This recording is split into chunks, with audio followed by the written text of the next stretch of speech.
네, 물질 추출론 9주차 2차시 9-2강 시작하도록 하겠습니다.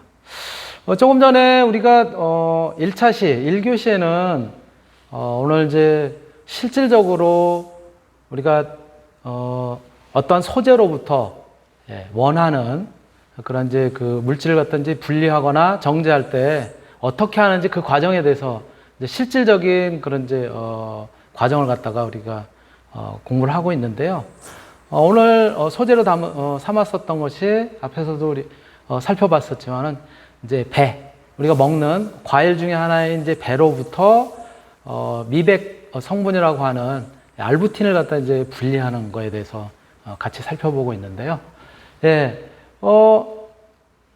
TLC라고 하는 Thin Layer Chromatography라고 하는 얇은 막 크로마토그래피를 통해서 그래서 우리가 어떠한 성분들이 있는지를 대략적으로 이제 알았고 그 성분들을 갖다 조금 더 분리를 하기 위해서 우리가 앞에서 이제 크로마토그래피라고 하는 데서 이제 살펴봤었던 것처럼 이렇게 관 크로마토그래피라고 하는 즉 컬럼 크로마토그래피라고 하는 것들을 사용을 해서 여러 가지 소재를 통해서 그래서 우리가 분리하고자 하는 또 알아내고자 하는 그런 이제 성분별로 이렇게 이제 이 크로마토그래피를 통해서 나오는 물질들이 다를 거 아니에요. 그때 이제 서로 다른 물질들을 갖다가 이제 채취를 한 다음에 그다음에 이제 걔네들을 어떠한 성분인지 그죠? 그런 것들을 이제 분석하기 위해서 이렇게 질량 분석기 양이 얼마나 되는지 그리고 NMR이라고 하는 것은 이제 뭐냐면 핵자기 공명 분석기예요. 그래서 핵 뉴클리어 자기 마그네틱 그다음에 이제 공명 레조넌스 그리고 분석을 하는 그러한 이제 분석인데 요거는 이제 뭐를 갖다 분석을 하냐면은 구조가 어떻게 생겼는지 여러분들 이제 구조식 그렇죠? 에틸알코올의 구조식이 어떻게 생겼고 또 벤젠의 구조식이 어떻게 생겼고 이러한 구조를 갖다 이제 알아내는 거예요. 그러한 구조를 통해서 어떠한 물질들이 어떠한 구조를 가지고 있는 어떠한 물질들이 실제로 존재하는지를 알 수가 있어요. 그래서 아까 얻어진 컬럼 크로마토그래피로부터 얻어진 그 시료를 가지고 분석을 했더니 이 NMR 분석을 하고 질량 분석기를 통해서 분석을 했더니 이러한 즉 단일 성분으로 분리를 해서 그래서 이제 우리가 구조 분석을 했더니 이렇게 배로부터 얻어진 그런 구조 결정된 화합물들이 굉장히 다양한 화합물들이 얻어지더라는 거예요. 그래서 여기서 단리 구조라고 하는 것은 뭐냐면 단일 성분으로 분리를 한 그 물질의 구조 결정이 구조가 어떻게 이제 이루어져 있는지 그래서 이제 쭉 살펴봤더니 여기에는 우리가 이제 오늘 목표로 삼고 있는 알부틴을 포함해서 클로로겐산이라든가 또는 쿠마린 계열의 그런 어떤 이제 화합물들이라든가 굉장히 다양한 물질들이 이렇게 이제 쭉 이렇게 포함되어 있는 그런 것들을 갖다 이제 알 수가 있는 것이죠. 자, 그래서 이제 그러면 이제 배로부터 얻는데 배로부터 이제 알부틴을 갖다 우리가 분리를 하고자 하는데 배에 어떤 상태일 때 그럼 알부틴이 제일 많냐 이거예요. 잘 익은 배가 많을까? 아니면 덜 익은 배가 많을까? 아니면 중간쯤 익은 배가 많을까를 갖다가 살펴보기 위해서 이렇게 시기별로 저게 20일, 50일, 95일, 125일은 뭐냐면은 꽃이 피고 꽃이 개화가 되면 이제 벌들이라든가 이런 것들에 의해서 수정이 이루어지잖아요. 그렇죠? 수정이 되면서 이제 조그만 열매가 달리고 그 수정이 되고 20일 후, 50일 후, 95일 후, 125일 후를 이제 각각 시료를 갖다 이제 채취를 한 거예요. 그리고 어떠한 성분의 물질이 어디에 어느 시기에 가장 많은지를 갖다 이제 살펴보기 위해서 이렇게 품종별로 또 생육 시기별로 이제 우리가 찾아보게 되는 것이죠. 자, 그런데 우리의 관심은 뭐냐? 이제 알부틴, 또 클로로겐산, 그쵸? 이런 것들.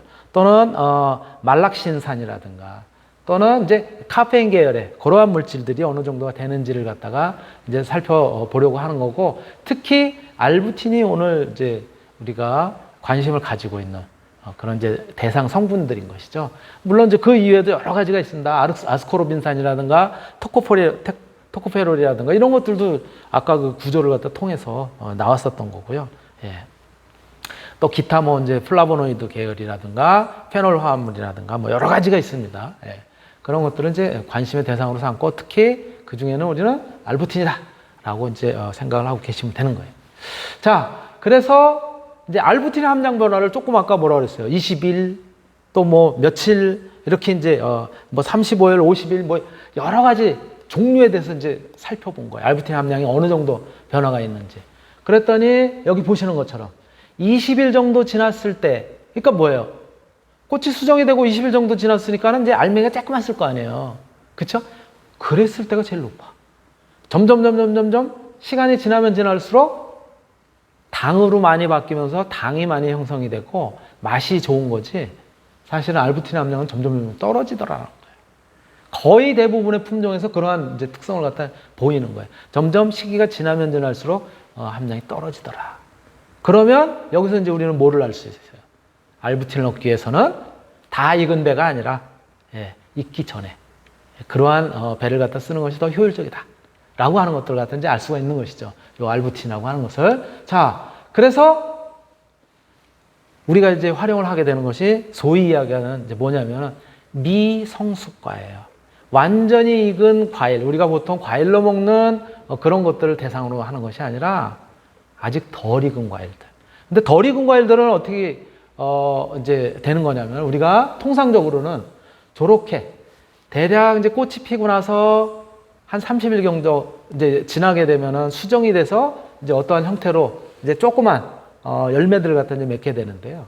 그 열매 맺으면 실제로 과수 농가에서는 다 저걸 그대로 놔두느냐? 아니라고요. 저거를 소위 이야기하는 적과라고 얘기합니다. 적과는 뭐냐면 과일을 적은 뭐냐면 따낸다는 거예요. 떼낸다는 거예요. 솎아주는 거죠. 그러니까 왜? 저렇게 많이 있어봐야 나중에 크게 열려도 다 쬐끔쬐끔한 것들 10개라면 저게 10개를 그대로 살린다면 10개가 다 조그만 것들인 거예요. 그 과일로서 품질을 갖다가 어느 정도 유지를 하고 가치를 갖다 높이기 위해서는 어느 정도 과일의 형태를 갖다 가지면서 크기가 어느 정도 형성이 돼야 그래도 제값을 받을 거 아니에요. 그러니까 나머지는 어떻게 하겠어요? 솎아내는 거죠. 그래서 뗄 적 과일 과자예요. 과일을 불필요한 것들은 다 잘라내는 거죠. 떼내는 거죠. 그래서 어떻게? 이렇게 하나만 남겨놓는 거예요. 그럼 저렇게 떼낸 것들은 어떻게 되겠어요? 버리는 거죠, 뭐. 그래서 저거를 우리가 이제 솎아주기를 한다. 한자로 표현하면 적과예요. 그래서 과일을 솎아준다, 떼낸다. 그렇죠? 그런 얘기예요. 그래서 적과를 하면 이 적과는 떼낸 거는 어떻게 하겠어요? 다 버리는 거지 뭐. 그걸 어디 뭐 쓸 데가 없잖아요. 근데 아까 뭐라 그랬죠? 저렇게 20-30일 정도가 됐을 때가 뭐가 제일 많대요? 알부틴이 제일 많아. 버리는 솎아낸 배에 포함되어 있는 요 놈이 알부틴이 제일 많더라 이거예요. 그래서 유용한 생리활성 화합물질의 함량은 어디에 많다?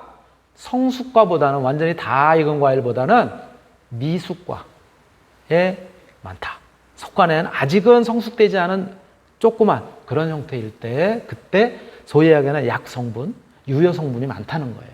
그래서 특히 성숙과에 완전히 다 익은 배의 수십 배 또는 경우에 따른 수백 배 정도의 농도를 갖다 가지고 있다는 거예요. 바로 이게 이제 뭐냐면은 여러분들 매실 많이 들어봤죠, 그렇죠? 매실 주스도 들어봤고 매실 청도 들어봤고, 그죠? 그런데 그 매실은 매화나무 열매를 매실이라고 합니다. 근데 매실은 언제 따나요? 여러분들 보셨을 거예요. 소위 이야기하는 파란색일 때. 그래서 청매라고 표현을 하죠. 파란색일 때 아직 안 익었을 때. 매실도 익으면 어떻게 되냐면은 여러분들 혹시 살구 먹어본 적 있나요? 살구처럼 이렇게 약간 연주황색을 갖다 띠면서 단맛이 나는 그런 과일처럼 달려요. 근데 그렇게 다 익어버리면 약성이 별로 없는 거예요. 즉 생리활성 물질들을 많이 포함하고 있지 않기 때문에 덜 익은 그러한 이제 과일인 매실을 우리가 따서 그래서 매실 청도 만들고 매실 주스도 만들고 이제 그런 거죠. 근데 매실만 그렇게 하는 것이 아니라 대부분 이렇게 어떤 이제 열매를 갖다가 우리가 활용을 할 때는 그 약성을 갖다가 생리활성 성분을 갖다가 활용하기 위해서는 미숫과인 이런 것들을 이제 활용을 하게 됩니다. 그래서 매실뿐만이 아니라 또 예를 든다면 여러분들 혹시 개복숭아 이런 거 들어보셨죠? 복숭아가 다 익기 전에 조그만 아직 덜 익은 이 복숭아일 때 약성이 높다는 거예요. 그래서 그걸 따가지고 마찬가지로 뭐 발효액을 담그기도 하고 또 뭐 이게 이제 복숭아만 그렇게 하는 것도 아니라 사과 같은 경우도 그래서 청사과 또는 배 같은 경우도 어린 배들 그래서 돌배라고 여러분들 표현하잖아요. 오늘 이제 이렇게 미성숙과라고 하는 이런 것들도 이제 하지만은 그런 것들이 더 효용성이 있다. 또 여러분들이 잘 아시는 복분자라고 하는 것도 마찬가지예요. 한약 그 이제 분야에서 쓰는 한의학에서 쓰는 복분자라고 하는 것은 다 익은 빨간 거를 갖다 쓰지 않습니다. 덜 익은 파란 거를 써요. 그거를 말려서 쓰는 거예요. 자, 이렇게 성숙과의 수십 배에서 수백 배가 어디에 담겨 있다고요? 미성숙과인 이런 적과 어렸을 때 따낸 이런 전부 버리는 거에 많이 포함이 되어 있다라고 하는 이제 말씀을 드리고 그렇기 때문에 이러한 미성숙과를 갖다 활용을 하는 것이 좋겠구나라고 하는 이제 당위성을 갖다가 이제 얻게 되는 거고요. 그래서 저런 미성숙과를 갖다 이제 활용을 해서 이제 실험을 하게 되는 거예요. 그래서 배 미성숙과로부터 알부틴을 갖다가 고순도로 이제 정제를 해야 될 거 아니에요. 분리를 해서 이제 정제를 해야 되잖아요. 그러한 이제 방법을 갖다 지금부터 같이 여러분들하고 이제 살펴볼 거예요. 저기 보시는 것처럼 저렇게 배가 열매가 굉장히 많이 달렸지만 전체적으로 우리가 필요한 건 과일로 먹을 때는 다 잘라내고 하나 또는 2개 정도만 남긴다는 거예요. 그래서 그렇게 잘라내는 것을 뭐라고요?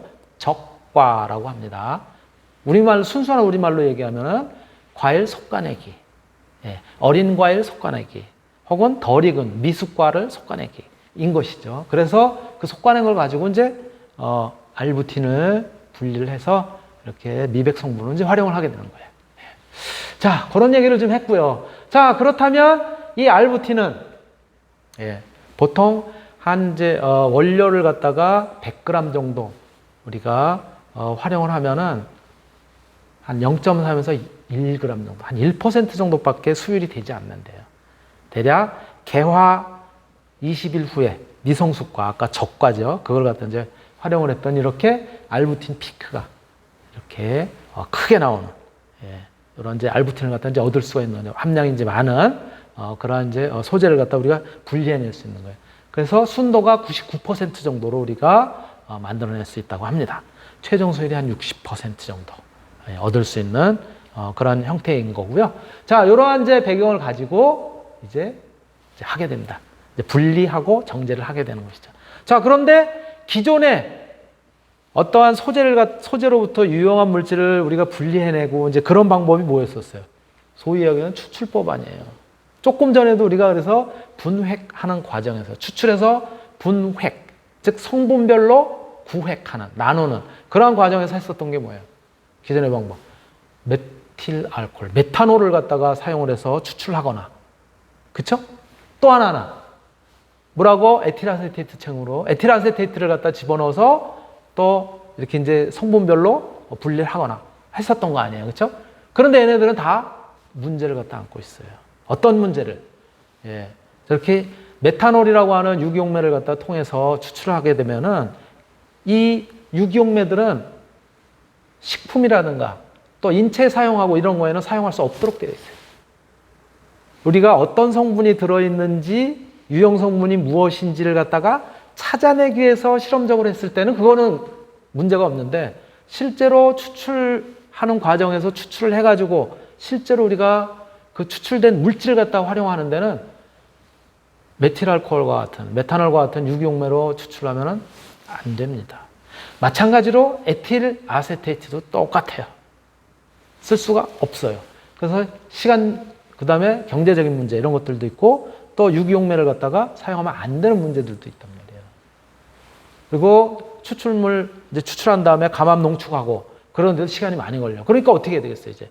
조금 더 유용한 방법으로 추출할 수 있는 많은 물질을 갖다 얻으면서도 그러면서도 뭐 우리가 이렇게 어떤 용매로 추출했을 때 사용이 제한되지 않는 그런 방법을 갖다 이제 활용을 해야 될 거 아니에요. 바로 그것이 뭐냐면 이제 기존의 이런 방법에서 탈피를 해서 우리가 이제 또 다른 방법으로 이제 고민을 해야 되는 문제죠. 그런데 우리 앞에서 다 했었지만 우리가 용매 추출 중에서 가장 안전한 게 뭐예요? 이렇게 유기용매라든가 이런 거에 제약도 안 받고 저촉도 안 받고 하는 그런 것이 물이에요, 물. 그래서 열수 추출. 또 다른 방법으로 예를 들어서 유기용매이지만 쓸 수 있는 거 뭐가 있죠? 바로 우리가 마실 수 있는 에탄올, 에틸알코올인 거예요.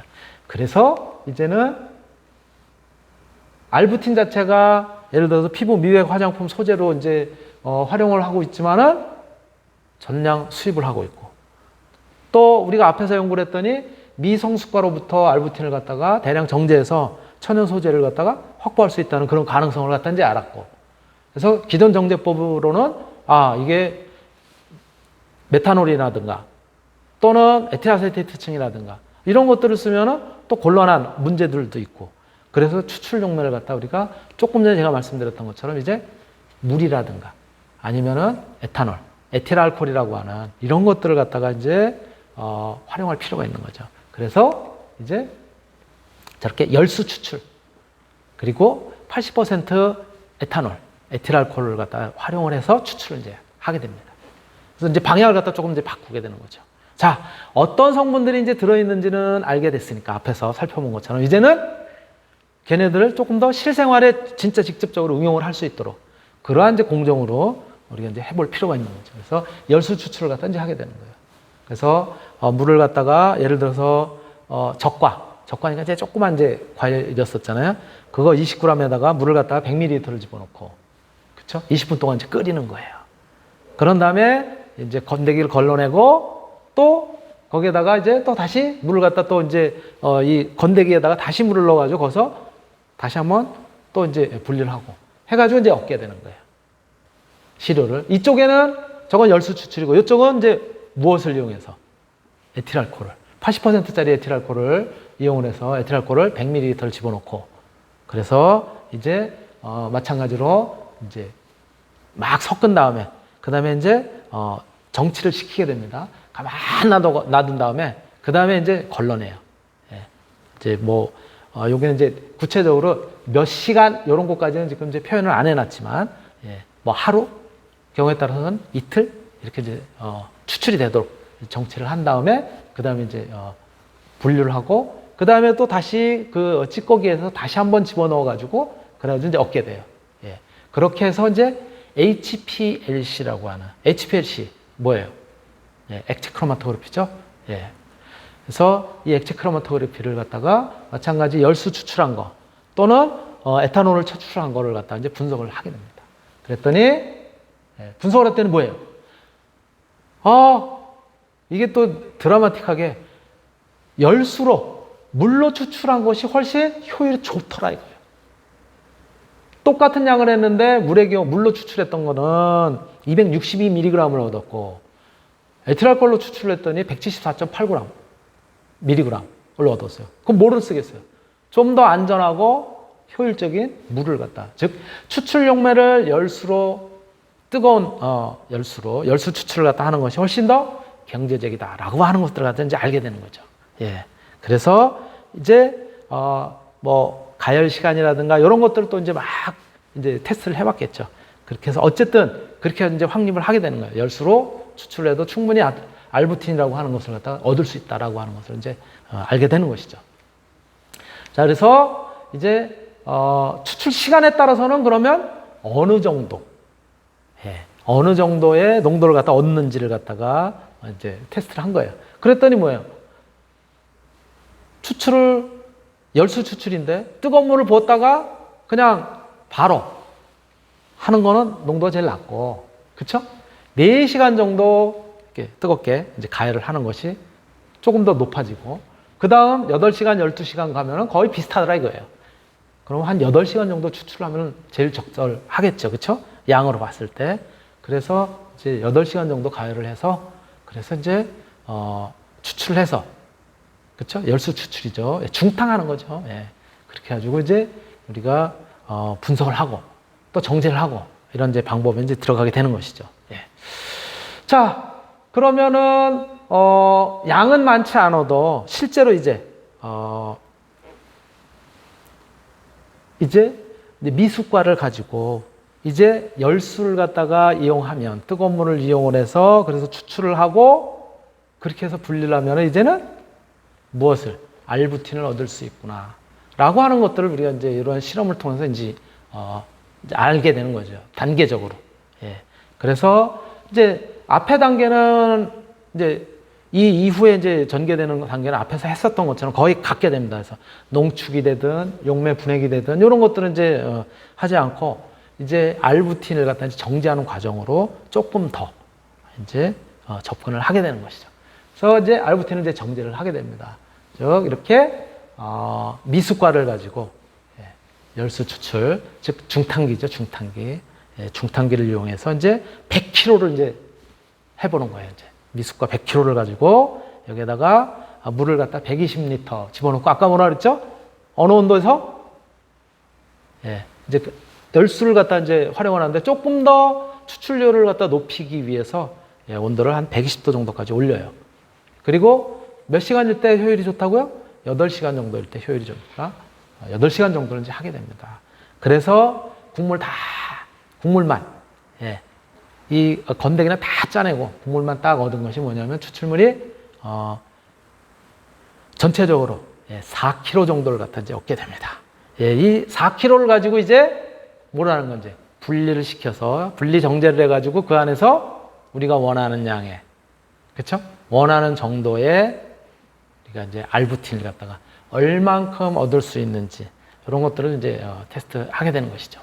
그래서 이제 우리가 이런 과정을 갖다 이제 거쳐서 칼럼 크로마토그래피를 갖다 이제 하게 됩니다. 칼럼 크로마토그래피 관에다가 다이아이온 HP라고 하는 이러한 이제 물질을 갖다 이제 꽉 채우고 고정층에 그런 이제 물질을 갖다 채우고 저렇게 채웁니다. 굉장히 높죠, 그렇죠? 저기에다가 꽉 채운 다음에 칼럼 사이즈는 직경이 20cm, 높이가 120cm예요. 1.2m. 그러니까 굉장히 저렇게 높은 거예요. 그리고 전체 이제 부피가 한 24리터 정도 되는 그런 이제 층에다가 이제 꽉 채운 다음에 그 다음에 이제 솔벤트는 즉 용매는 흘려보내는 이제 용매는 물 그리고 10% 에탄올로도 테스트해보고 20% 에탄올로도 테스트를 하는 거예요. 그렇게 해가지고 이제 이 4kg가 넘는 추출액을 저기를 통해서 용매를 흘리면 어떻게 되겠어요, 이제? 그러면은 성분별로 또 똑같이 크로마토그래피라고 하는 것이 성분별로 쭉 먼저 빠져나오는 놈, 중간에 빠져나오는 놈, 그런 건 이미 앞에서 다 기록을 했어요. 어느 정도 시간에 빠져나오는 녀석이 가장 알부틴 함량이 많다. 이런 것들을 이제 했기 때문에 쭉 그 함량을 이제 1.5, 1에서 5 프랙션 정도 빠져나왔을 때, 또 6에서 17 정도 비율로 빠져나왔을 때, 17에서 26 정도로 비율로 빠져나왔을 때, 이런 것들을 갖다 이제 쭉 진행을 하게 되는 거죠. 그리고 걔네들의 시료를 가지고 이제 분석을 하게 됩니다. 분석을 바로 이제 TLC라고 하는, TLC가 뭐였어요? 얇은 막 크로마토그래피로 이제 분석을 하게 되는 것이죠. 그래서 그렇게